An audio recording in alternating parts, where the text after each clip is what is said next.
Citizens of the universe, it is time for episode 16 of the Neutral Lens podcast. Another week is in the rearview mirror, and we have some things to discuss, so let's get into it. Before we begin, if you guys have any questions you want to answer, topics you want discussed, at Neutral Lens Pod on all socials, I'll get to in a future episode. I need to come up with a new intro, to be honest. I need to come up with something else. Anyway, let's get to the first topic. So, why is everyone getting a divorce, and how do I avoid it? Interesting question. So, I'm not even going to pretend like I know this answer. I really don't. I don't know anything about it. But it just feels to me like sometimes people just rush into big decisions. Like, humans aren't good at patience. And this is not just in relationships, but this is just in general too. It just feels like when they meet someone else and everything goes well, they want to skip steps almost, and they want to just go straight for the end goal, which is to marry. And you're like, yeah, that's going great. But honestly, I think even 1 year is not enough to really get to know somebody. Like, there's going to be a lot of things that you don't really know what's going on. And if you rush too quickly into getting a marriage, things like there might be things that you don't know about that come up later, and you're like, oh, maybe I shouldn't have any such regret things. So that's one way. Obviously, like, cheating is another way. I think people cheat so often nowadays. It's kind of ridiculous. Stop, basically. Yeah, really, people are just not good at staying patient. Chess is a good example of, like, sometimes there's the computer says the best move is to just wait and not do anything, and it's supposed to be good. But if you rush it, then it could end up destroying a good position that you have. But yeah, it's the same thing in life. Like they say, it's not human to kind of not rush it there, and it's because humans aren't patient. We can't really see into the future. It's not really anyone's fault. Like, we can't see into the future. We don't want to wait around and have it potentially go away and go bad. We want to lock down things as quickly as possible if we see that there's some potential for it. So, you don't want to just sit around and not marry somebody, because then you might be like, oh, well, what if in 3-4 years he or she is kind of upset that the relationship is not really moving to the next step, and they might leave. But you can't rush these things. Obviously you can have like discussions, but I would say that marrying after a year or even 2 years might be too quick. You can probably, what's it called? Propose after about 2 years. And again, like, sometimes it just works out that 6 months in you just know for sure. But yeah, just to be on the safe side, generally, I would say that a lot of people are, maybe when they find someone that they really like, are being a little bit too quick with it. 2 years is not a hard rule, of course. But yeah, I think also just people change. Like, sometimes life just gets away from you. Sometimes you just stop seeing so much in common. Sometimes your interests just diverge, and you want to go on different paths in life. And that can happen even if you guys are like perfectly on the same page just 5-10 years ago. 5-10 years is a long time, and you can change a lot, and your vision, your philosophy on life can change dramatically and just completely diverge from your partners, and you end up in a situation where, yeah, you guys really don't have much in common. You don't really have much to talk about anymore, and it doesn't feel the same because you don't have that sort of intimate connection, because you're not always on the same page. But like, you need to talk about that, right?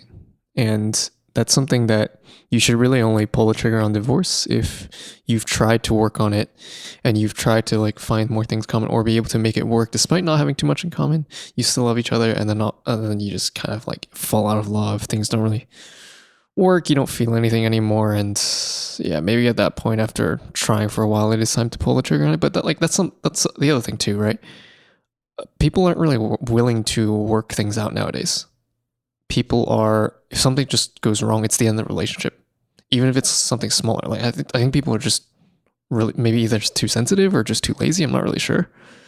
maybe lack of communication skills, maybe lack of wanting to communicate. Maybe people's egos are too big to say sorry and try and work things out, try and compromise. You just think you're right. And that could be another thing too. It's just, it just feels like maybe sometimes people, they overreact emotionally.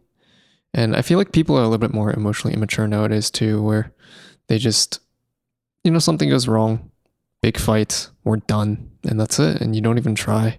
Like, yeah, I mean, there's some major reasons to get divorced, obviously. Sometimes it's necessary, sometimes it just happens, it's not really your fault. But it just feels like a lot of the time people are just making decisions that lead to getting a divorce when it could have been avoidable. But yeah, not gonna like judge anyone's individual relationship or anything. All right. Next thing I want to talk about is I see this a lot where people dislike other people for basically no reason. They'll say like vibe, or they'll just give something that's not really logical.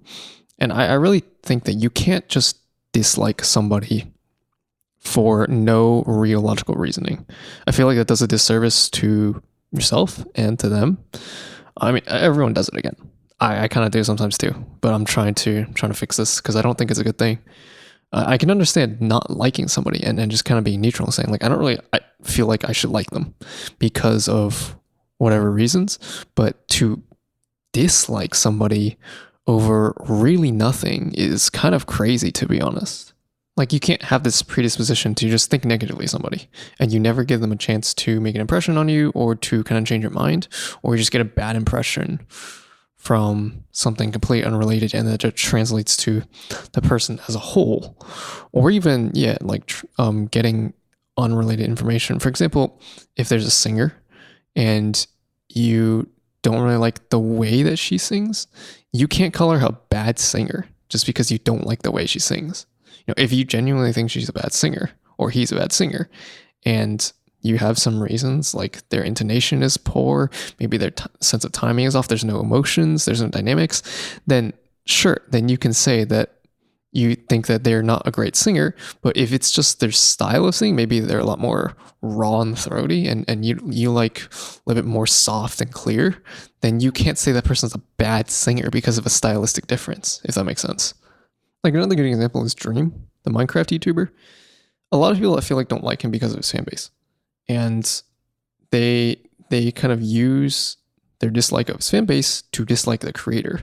And to me, that sort of association is not really a good thing because that's not something that's in his control. Like, yes, his fan base can be annoying to deal with. You can't really say anything negative about Dream, otherwise you get attacked by all of them for no reason whatsoever. It's like but to kind of say that that's a reason to dislike the creator, to me, is not a very sound reason to do so, because you're judging somebody based on something that's out of their control.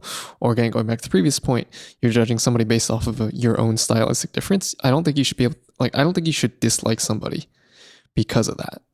Like, if somebody, you just say, yeah, his personality really clashes with mine, then I can take that as a fair reasoning to not want to talk to somebody or to really not like them, but you can't dislike them for it, if that makes sense. Now, if you have a legitimate reason, like they like stealing random things and it doesn't sit well with you, or he went after your girlfriend, or something like that, then yeah, you can have a proper reason to dislike them. And that's totally fair. Or they said some really dumb things or annoying things and they constantly doing things that you actively dislike, then yeah, sure, you can dislike them. But if you're just judging them off of, I dislike this person because I stylistically disagree with how they're singing it, or something like that, then I don't think that's a fair reason to dislike somebody. Like, you can be suspicious of someone, you cannot directly like them, that's totally fine. And I can understand that. I can understand not feeling like you would ever have anything in common with somebody over those kinds of choices. But to actually to outright dislike somebody without any sort of concrete reason, like they stole something of yours, then I don't think I think it does everyone a disservice. Like going back to the singer point, if you have a reason like this singer is extremely flamboyant and they're extremely arrogant and I think they're better than they are, and they say really stupid, egotistical things, that doesn't sit well with you, then yes, you can dislike them over it. But you can't just say, I dislike them because they're not great at singing. And then I ask you why they're not great at singing. And you say, oh, I don't like how they do this thing. And it's like a stylistic thing. So, okay. So this last topic I want to talk about, I was talking with a friend about this a while ago, and it's a pretty interesting idea. It's about Schrodinger's cat. And if you don't know what Schrodinger's cat is, it is basically an idea in quantum physics and quantum mechanics that things can be in multiple states at once. And the cat thing is like, if you put a cat into a box and the box is not opened, is the cat dead or alive? And the answer is actually that the cat is both dead and alive at the same time. And then once you open the box, it will choose one path, whether it is dead or alive. That's like the basic explanation. To be honest with you, I can't really wrap my head around it. Like I know it's a thing and I know that they've proven it works, but I can't really wrap my head around it. I'm not the type to just like believe it works and live with it though. So it's like, it bothers me a lot because it hasn't really clicked in my brain how to make sense. I'm not smart enough for some reason. I'm trying to work it out. But yeah, I mean, I think the principle like extends beyond quantum physics though. And that's what I think is really interesting, is because it's not just something that you can apply to electrons being in two different places at once. I think it can be applied to daily life, or like especially time is a good example. Because if you think about it, if someone gives you a choice of taking a red pill or a blue pill, I think like most people know about this thing. Don't even worry about what the pills do, but just you're given a choice of whether to take the red pill or to take the blue pill. And you technically have a pathway. You technically can choose both. So within the context, thinking about Schrodinger's cat, the timeline of you choosing either pill, both of them exist. And both of them have this set pathway that you can go down. So it's just like the cat. The cat is both dead and alive. You choosing the red and the blue pill both exist. But until you make that selection of which pill to actually take, that becomes the one that becomes your reality. But they technically did both exist, if that makes sense. Because you could have chosen either. You had a choice between both. So both did exist. And there's no like set path, like because of whatever you're kind of forced down one direction. No, you could have picked either pill. And both timelines exist. And I think that's a good way to like kind of think about things mentally too, especially when it comes to like a career path, trying to achieve your dreams, is that nothing is impossible, really. Like the pathway to your dream does exist. You just have to find the right choices. It doesn't always work out. It doesn't work out for everyone. Some are extremely hard to get right, but it's not impossible. Like it's out there, and there is a timeline that exists where you are doing that thing, but you just have to make the right choices to get there. So it's like, it's not out of your reach. It's not out of your control. It is, I mean, like it's sort of in your control, I guess. Sometimes it's really not, because the choice is just so random. But every single choice that you make in your life affects you for the rest of your life. Even something as mundane as stopping at a red light or going. And it's like the whole butterfly effect thing, right? But technically they all lead down different paths and they all exist, and you can really, like the world is your oyster, basically, that saying.